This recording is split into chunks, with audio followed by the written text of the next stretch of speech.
Hey guys, so we're going to take a look at Transformers Devastation on the PlayStation 4, and as you'd expect from the name, Devastator is front and center on this box, or, well, basically the background, I guess you'd say. He takes up a lot of space on this box.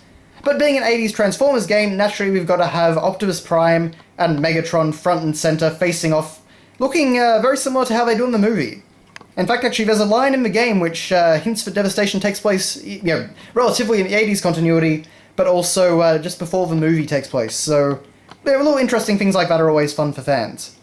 So, as you can see, this was published by Activision, but unfortunately Platinum Games don't actually get their logo on it. They're the ones that actually made the game. And honestly, this was one of the best Transformers games we've had in a while. Aside from High Moon Studios games, Transformers games aren't always great, but yeah, this is definitely a fun one. This is, if you like Bayonetta, this is definitely a fun game. So, of course, we've got Transformers Devastation logo on the side, as well as a bit more of Optimus. And then we have Optimus facing off against Devastator up at the top of the box here. Crush some metal. Epic combiner battles, high-octane combat, new melee fighting system. I wouldn't exactly say new melee fighting system, but of course you've got 5 playable Autobots, as Optimus Prime, Bumblebee, Sideswipe, Wheeljack, and Grimlock.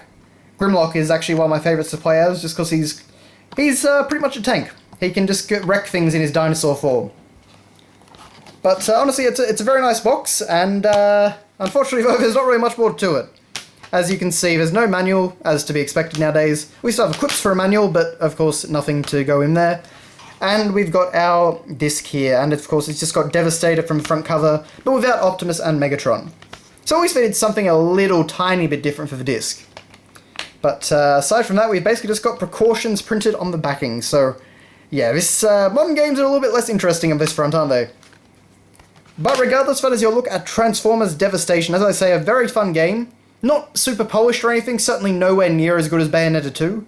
But definitely a fun game, particularly in short bursts. It does get a bit repetitive when you're just kind of playing the levels all in a row. But thank you very much for watching, and I'll see you next time.